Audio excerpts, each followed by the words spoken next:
There are various options under settings and sites. So let's go over some of those options. So on the first page here, we have our sites listed.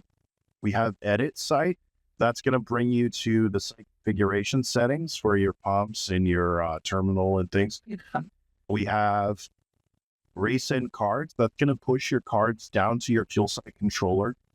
The card resend is going to work a little bit differently depending on if you're on a Synergy or AX7, but basically on an FSC 3000 site, you are going to need to reconfigure your card options and erase the cards before you can hit resend cards, and it'll send those cards down.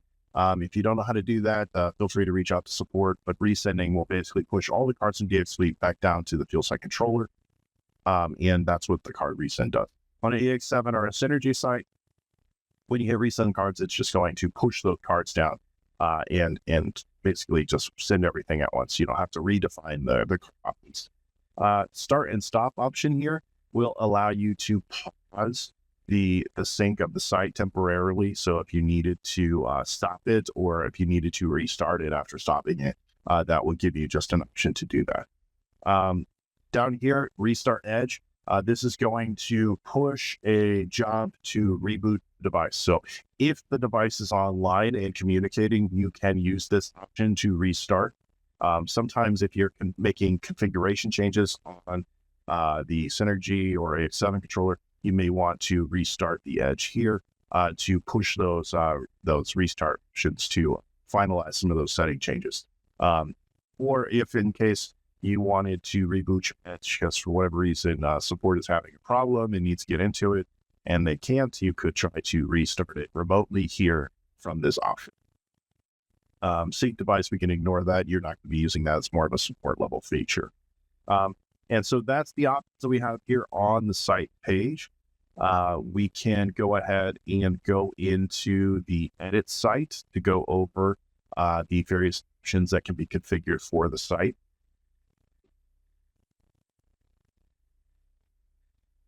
All right, here we're going to have our site detail. We have our controller options.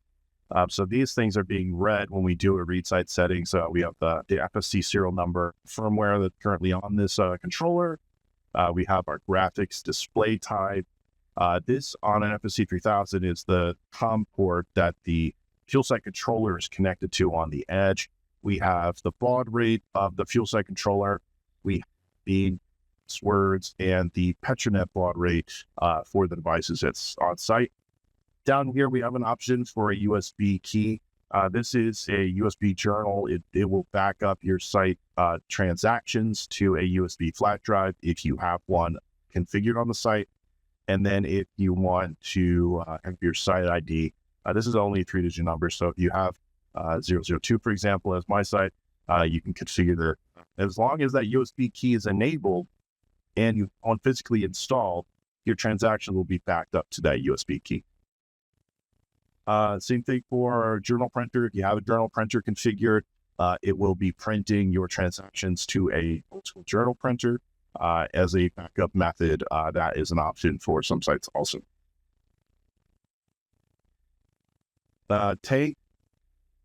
Tank is just going to be configuring the tanks that you have on site. So if you're only fueling, say, one tank, we could just define the first tank and we could define the product that's in that tank. So if it's like leaded, we could select unleaded here. Pump controller. So this is going to be your PCTs. Here you could just hit add and you can define, is it installed? Is it a PCT, PCM, UPC? And, if you're using DPC, you can enable that option here. And once you're done with these settings, you can hit save. Save isn't actually pushing the setting down to the controller. It's just saving the setting in DXFleet. If you needed to save and then push it, you could save it on the last page and then hit send here to push that change. Going over to pumps, here's where you would configure your pumps. I already have 2 configured, so we can just go ahead and edit. Here, we're going to be able to look at, what PCT position. So we have, this is, PCT 1, position 1, pump 1. We have our max quantity of gallons per fuel per transaction at this pump. So I have mine set to 10. Yours is probably going to be than that. You could do, 100-gallon max or 300-gallon max, or if you have large tanker trucks, it might be a lot larger than that. Is it installed? Yes. Use Pump Sentry. Pump Sentry will disable a site after 3 bad zero quantity transactions, and it will disable a pump. So you could turn this on if you'd like. And then we've got various options depending on how your site controller and your hardware is configured for ignore handle. Here we have pulses. So this is for your pulser to calculate how much fuel is being dispensed. Your tech will need to know what number is it, 10 to 1, 100 to 1, or various options here. We have timeouts. The timeouts are general, terminations. So if it goes past a certain time, it will time out in the transaction. So how many seconds to lift the handle? We have 60 seconds configured on mine. So once they authorize the transaction, they have 60 seconds to go grab the handle. Here we have missing pulses. So how long in between the last pulse to the next pulse will terminate the transaction. So if I start fueling and then stop fueling, how long do I have to start fueling again? So if I take it out of my gas tank and I put it into a gas can, how much time between me stopping fuel and me starting the fuel again will it take before the transaction ends? And first pulse is how long between I lift the handle and I squeeze the trigger and I get that first pull. So if I need to say lift the handle, put it in the tank, but for whatever reason it takes me too long, this will terminate if it doesn't see that first pulse within 60 seconds after lifting the handle. And then fuel time, total fuel time. So this is I have mine set to 10 minutes, but depending on how much fuel you may need longer than 10 minutes to fuel up. You may need less if you're not doing large transactions. So this is an overall. So if the transaction takes longer than 10 minutes, it'll hit that timer and it'll time out.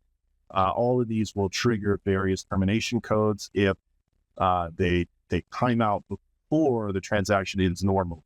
So normally you would you'd authorize the transaction, you would lift the handle, you would put the nozzle in your tank, you would squeeze the trigger for the first pulse, you would hold or let it go until you're done, in which case you're not going to have a missing pulse there. And then when it's done, you would take it out, you put the handle back, and then it would, if you leave it in your tank and you wait 60 seconds, then you'll trigger this missing pulse because it no longer sees a pulse.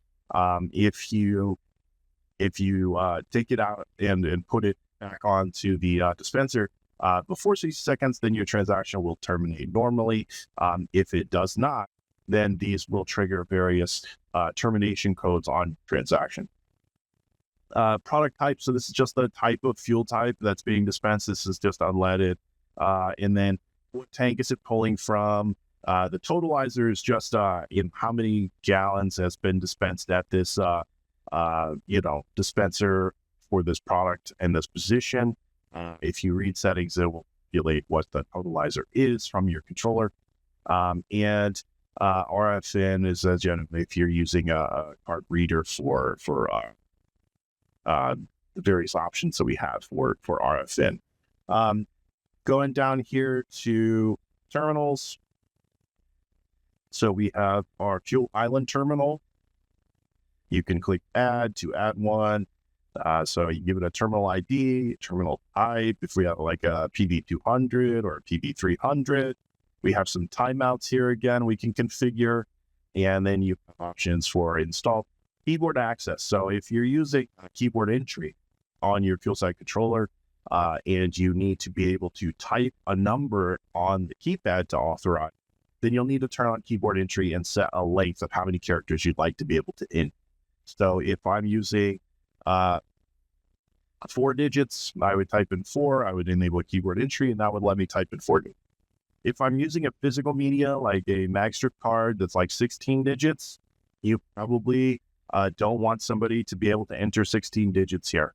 That will prevent them from typing in the number that's being read on the card, as opposed to you just needing to swipe the card.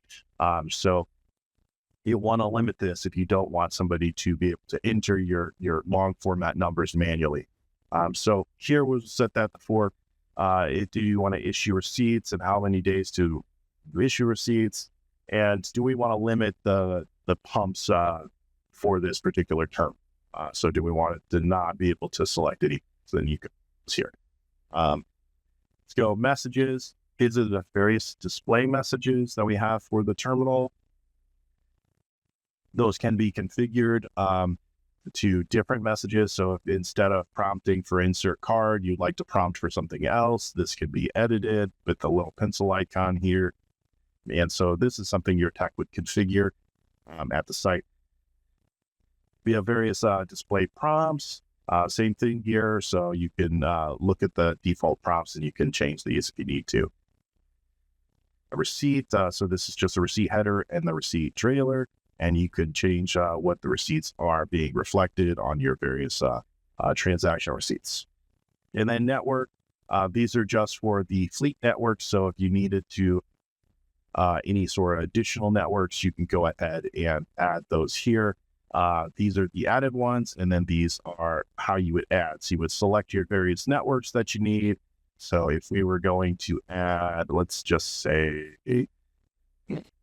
CFN, then you could come in here and you can populate what options for the network cards, the ISO tables, and if you're doing any sort of mobile payment for like P97, you could turn those on. So these are all various options that your tech can configure at the site for the various networks. You would go ahead and turn on the options that you need and then save those. Again, just setting a setting here isn't going to push it down to the fuel site controller. So when you save things, you will want to either come and do save and send on that particular setting that you changed, or you want to come over here and go to sync and send site settings. That'll push those settings changes down to the fuel site controller. So any changes that you've made for that particular site can be sent through here.